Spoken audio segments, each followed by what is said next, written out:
Hello, my darlings. I'm Seren Briar, and welcome to BiteNotes, the recap show for the Vampire the Masquerade Chronicle ATL by night. Tonight, we look back at Season 3, Chapters 1 and 2. Now, let's sit back, relax, and recap a vampire story. Chapter 1. Welcome to the stage. Hexadecimal, the shepherd's Nosferatu friend, played by Renee Cooper, has officially joined the coterie. Everyone has gotten new encrypted phones from Dot Matrix, and receive a text from an unknown number tipping them off to a lost childer at the Georgia Aquarium. Tonight is the aquarium's late-night cocktail event, Sips Under the Sea, and the coterie is driven by Melisandre's new ghoul and bodyguard, Mark. When they arrive, they go to the bar and get some drinks to keep up appearances. The bartender is a very handsome man, if a bit standoffish. He's got a prejudice against kindred that sets off Mel's temper a bit, but Thomasina manages to calm her down before she endangers the masquerade. It turns out that the bartender is a Garu named Hawthorne. He's the one who tipped them off to the lost childer, whose name is Earl. Earl is an older man, a diver at the aquarium. Now that the Glasswalkers and the Camarilla have a treaty, Hawthorne feels more comfortable turning Earl over to his own kind. Currently, Earl's doing a display show for tonight's event. Hexadecimal talks to one of the fish in the tank where Earl is doing his display, and asks the fish to tell Earl to come find her when he's done, which he does. Earl brings the shepherds to an empty banquet room so they can talk freely. Earl is a gangrel, and doesn't know anyone else like him. He's very friendly and easygoing, but claims to not remember anything about the circumstances of his embrace. When his job is done for the night, he'll happily go with them to the school. Earl notices that Mel isn't having a very good time, and takes the shepherds to a wildlife experience with the otters to try and cheer her up. Hex talks to the otters, and Aaron moves his shadow to play with one. Hex decides to participate in Earl's next presentation. She uses Subsume the Spirit to send her consciousness into a shark. Earl leads her through some shark tricks, and she does really well. After Earl's done with work, the shepherds take him to Grace Manor. The next evening, everyone receives a text from Olivia. The candidates for Prince will be presented at midnight. Aaron's new Oblivion powers are beginning to interfere with technology, and his text comes through garbled and corrupted. And I'm gonna come in and I'm gonna, what kind of tie is it? Just a regular old tie, just a normal men's. Nope. And I'm gonna say, you're gonna sit right there. I'm gonna go back to my room, and I'm gonna select a skinny black. The pants are fine. But skinny black, and I'm gonna get a belt that has a clasp that comes over the suit jacket. And I'm also going to grab a pair of my shoes to come with me. And I'm gonna come back to her room. I'm just gonna say, okay, I see what you're trying for. And I see that it's getting there. We're gonna do this. And I'm gonna tell you why. Because there's a few people that do want you to be the everyman, but there's a few people that want you to be slightly more above that. We're gonna dress like a prince. You got this. I'm not presumptive enough to do anything to offend, but to look like you belong. So I'm gonna take the tie, and I'm going to give her the shoes. They're a pair of Chinese laundry black stilettos with a steel heel. Yeah. Mel's into it now. They are quite tall. Ready to stomp on the bourgeoisie. Let's bring it. After Thomasina helps Melisandre pick out the best outfit, they all head to Grace Manor. The carriages and gardens are decorated with beautiful lights, and Falcon meets them at the gate. The fine details of the election were hammered out by the Primogen after Talbot's execution, and each Primogen is nominating a single candidate. Everyone is escorted to the basement of the manor, to a marvelous U-shaped stone arena with a stage. On the stage are chairs for the candidates and a table for all of the Primogen. Melisande and Falcon are brought by a glad hand to a small green room backstage. Falcon gives Mel the rundown. She will present Melisande, who will formally accept, and Mel will have the opportunity to say something if she so chooses. Campaigning will begin tomorrow. Only those personally trusted by the Primogen are present for these proceedings, to keep the true nature of the election as secret as possible. Mooney takes the stage. As a trusted third party, she is judge and vote apparent of these proceedings. She explains the process to the room, and the nominations begin. Falcon nominates Melisande for Clan Bruja. Mel makes a statement about how she looks forward to the work everyone can do together. For Clan Gangrel, Denise nominates Alpha. Tilly nominates Georgina Ortega, a small woman with dark skin and short hair, for the Malkavians. Dot Matrix nominates herself for Clan Nosferatu. Anton asks Hexadecimal if she knew about this. Hex does not respond. From Clan Toreador, Olivia nominates Alima Sagar, a tall, muscular Indian woman with her hair in an elaborate updo. Alima accepts her nomination with honor. Tabitha nominates Calaris Lara for Clan Ventru, an extremely pale woman who looks almost like a ghostly clone of Tabitha herself. Clan Tremere is next, and Proctor walks onto the stage with Alejandro Celino Foto as her nomination. Mooney reminds Proctor that nominating outside of her clan comes with risks, which Proctor accepts. Alejandro smiles at those in attendance. He can't wait to meet all of them. Finally, the Clan of the Thinbloods is called, and Elijah Grace enters alone to nominate himself. Mooney asks if he accepts the risks of being publicly acknowledged as a Thinblood after pretending to be a Toreador for so many years. He does, and tells the crowd that to be underestimated is a great gift. Once Mooney accepts the nominations and adjourns the meeting, everyone finds someone to talk to. Melisande politely congratulates Alejandro, and Aaron checks in with Mooney about the full process and cover story of the election. Every kindred in Atlanta will get to vote, but publicly they will believe that they are voting for Seneschal. Anton beelines to Dr. Carter, extremely concerned about Alejandro's nomination. Dr. Carter reminds him that Proctor is a smart woman, and even if they don't know what her plan is, she almost certainly has one. Anton doesn't seem convinced. Melisande and Thomasina join Elijah in his green room. They are also worried about Alejandro's nomination and suspect something underhanded might be going on.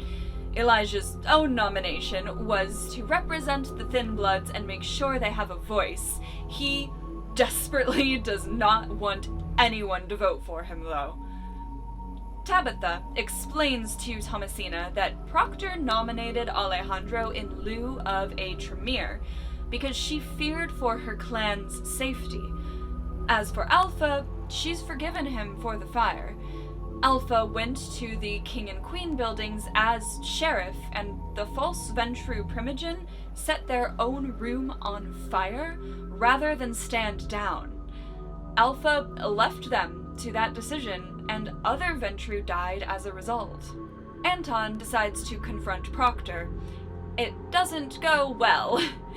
Proctor already knows that Alejandro works with the Second Inquisition, and doesn't take kindly to Anton questioning her choices as Primogen. Alejandro does understand Anton's anger at Eren being experimented on, but also reminds him that he saved Anton's life at the facility. Proctor, fed up with Anton, asks him to leave. He snarkily decides to use her full name, Elizabeth Proctor, and she punches him in the face. Hard. And I am happy to welcome you into my home to do so. I just looked at Proctor. And Proctor's just annoyed and bristling. Are we quite done here? I need to get home. As you wish, Elizabeth Proctor. I will leave. Hold on. No, you're not. No, go for it. What you done? She's got a lot of dice over there. I'm just saying, literally the entire stack of dice. The Morocco. I was about to come into the room, but oh no. With 9 successes critical, Proctor hauls off and clocks you across the chin, knocking you to the ground. He just shakes her hand off and says, "Get the fuck out." Now I will leave. Thomasina enters as Anton leaves with a bloody lip. In a combination of Spanish and Greek, Alejandro assures Thomasina that he approached Proctor to pitch his platform, and she agreed with him. He'll use his campaign to convince everyone else, too. Hex congratulates Dot, even though she's a little worried about the risks Dot is taking by nominating herself. Dot assures her that she's doing what is best for the Nosferatu. She can take care of them best as Prince. Hex isn't sure about that, but supports Dot regardless. They have a very caring relationship, and it seems like Dot is Hexadecimal's sire. Chapter 2: Dangers and Dragons. It's time for Dragon Con, and everyone is cosplaying. Thomasina is Rogue from the X-Men. Melisanda is a handmaid from The Handmaid's Tale. Eren is Ron Stoppable from Kim Possible. Hex is the Cuddle Team leader from Fortnite. And Anton is Hopper from Stranger Things. To match Melisanda, Mark dresses as a guardian. Badges have been provided for them, and they come across Georgina and Clarice, the Malkavian and Ventrue nominees, dressed as Bumblebee and Terra from Teen Titans. They stumble into a large group of stormtroopers, and Melisanda notices 4 of the stormtroopers following the coterie. Tilly finds them, and has one of her ghouls let them into the art gallery so they can peruse and talk alone in a quieter space. Tank, the Garu that Thomasina flirted with at Violet Sin, is on the loadout crew. Thomasina talks to her and tries to give her her number, but Tank doesn't seem interested anymore. When they leave the gallery, the stormtroopers are gone. The shepherds go to meet Georgina and Clarice at the DC photo shoot. On the way, they see 4 stormtroopers across the street. And I'm going to discreetly text Mark again, even though he's got me by the wrist. I'm going to just take out my phone and text him and say, 2 o'clock. Stormtroopers again. Just keep an eye out. And just keep my head down and put my thing back in my cloak. And he looks and goes, "I have no idea if those are the same ones. All of the outfits look identical." I'm gonna go over really quick to those stormtroopers. They're across the street, so you would have to wait for the light to turn and cross the street. I'm going to go to cross the street, if I may. Just say, like, give me a minute. Okay. And I'm just gonna try and walk over there. Do they see me? Well, you have to wait for the light. Right, yeah. So you're waiting for the light. So we're just going to wait in the corner then. Yeah. Light turns. You, Oh, it's a you terrible get idea. caught in the crowd trying to cross the street, and by the time you get back over there, they're gone. Alright. Hang on to that next time. And Mark would have had a bird's eye view of what was happening, right? He couldn't really see in the crowd of people once the crosswalk started going. And now Thomasina is across the street. Yep. Just kind of. So they're gone? We're headed this Try. way. This Yeah. way. Yeah. Got Why that. did she cross the street? To get to the other side. There is no way to tell if these are the same stormtroopers every time, but it is a bit unnerving. The shepherds stop off at a horror photo shoot starring Elvira herself. Flirting with a masquerade breach, Eren manipulates his shadow to add some ambiance to the pictures. Anton gets a selfie with Elvira, and Hex flashes Fang at a Blade cosplayer. After the DC shoot, Georgina and Clarice say hi to the coterie before rushing off to a panel. The shepherds go back to talking about Alejandro when they realize it's getting darker. An oppressive, heavy feeling overtakes them as 4 stormtroopers approach. All 4 shepherds are forced to their knees, unable to move. It's the same feeling that Eren had in the presence of the Doctor in the Second Inquisition facility. The stormtroopers laugh and mock the coterie, antagonistically quoting the Bible and circling like predators. As one of them reaches for his pocket, Georgina appears, cheerfully informing them that they need to learn some manners. The stormtroopers begin to scream in pain as she gets closer. They try to pull their helmets off, but are unable to, and fall to the ground, begging for God's forgiveness. Georgina thinks it would be fun if they snuck onto the roof of the Hyatt, took a group photo without their helmets, and sent it to the news stations before walking off the edge of the building. The stormtroopers stand, still crying, but obey Georgina's command and walk inside.